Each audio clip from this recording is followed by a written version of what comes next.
تبارك الذي نزل الفرقان على عبده ليكون للعالمين نذيرا۔ کسی بھائی نے سوال کیا ہے مفتی صاحب، اگر کوئی شخص نوکری لینے کے لیے ذات تبدیل کرے تو یہ جائز ہے یا نہیں؟ مثلا کوئی شیخ ہے اور نوکری لینے کے لیے نچلی ذات کا سرٹیفکیٹ بنوا کر نوکری لے تو یہ جائز ہے نہیں؟ جواب دے عین نوازش ہوگی۔ سوال کرنے والے محمد نسیم صاحب حیدرآباد سے۔ دیکھیے نسیم بھائی، آپ کے سوال سے مجھے دو باتیں سمجھ میں آ رہی ہیں، دونوں باتوں کو میں سمجھا دیتا ہوں۔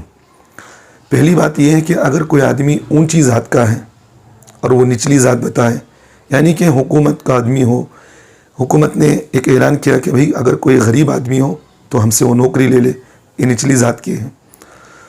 یا کسی عام آدمی نے اعلان کیا کہ اگر کوئی آدمی نوکری چاہتا ہوں وہ میرے پاس لے لے، جو نچلی ذات کا ہو، غریب آدمی ہو۔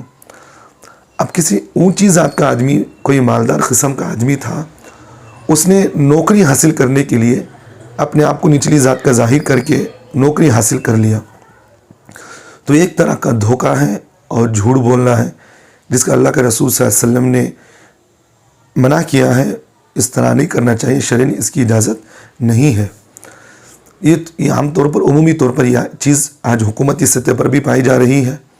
اللہ کے رسول صلی اللہ علیہ وسلم نے حدیث پاک کے اندر ہمیں اس بات کی ترغیب دی ہے اور اس سے منع فرمائے، من غش فلیس منا، جو آدمی جھوٹ بولے، جو آدمی دھوکہ دے، وہ ہم میں سے نہیں، کیونکہ یہ ایک طرح کا دھوکہ ہے، نہیں کرنا چاہیے۔ اور صحیح بخاری کی ایک حدیث ہے جس میں اللہ کے رسول صلی اللہ علیہ وسلم نے فرمایا، آیت المنافق ثلاث، منافق کی 3 علامتیں ہیں۔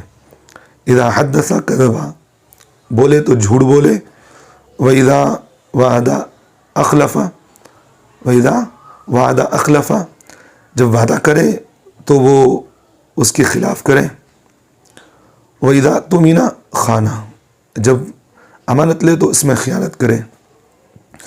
تو اللہ کے رسول صلی اللہ علیہ وسلم نے ہمیں اس بات کی تعلیم دی ہے کہ جھوٹ نہ بولو، لوگوں کو دھوکہ نہ دو، شرعاً اس بات کی اجازت نہیں ہی ہے۔ تو ایک بات یہ ہے، اور دوسری بات اگر یہ ہے کہ بھئی اپنے نسب کو ہی بدل دیا، سید آدمی ہے وہ اپنے نسب کو بدل دیا، اگر کسی اور برادری کا ہے انہیں نسب کو بدل دیا، تو اپنے نسب کو بدل کر نوکری حاصل کرنا، اس میں اللہ کے رسول صلی اللہ علیہ وسلم نے لعنت فرمائے کہ بھئی اپنے نسب کو بدلنے والے کو اللہ کے رسول نے لعنت فرمائے۔ تو اس لیے اس طرح نوکری حاصل نہیں کرنا چاہیے، شرعاً اس کی اجازت نہیں ہے۔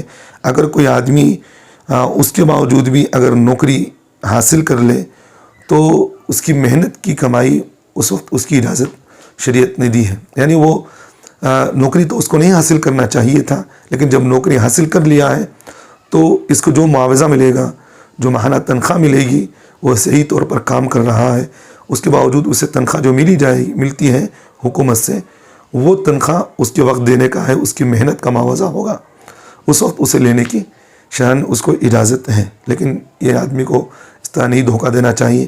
آج یہ عمومی طور پر پائی جا رہی تھوڑی تھوڑی باتوں پر لوگ جو ہے اپنی نوکریاں حاصل کرنے کے لیے حکومت سے دھوکہ دیتے ہیں کہ بھئی ہم اس برادری کے ہیں، ہم اس برادری کے ہیں، ہم غریب طبقے کے ہیں، ہمیں نوکری دیا دیں۔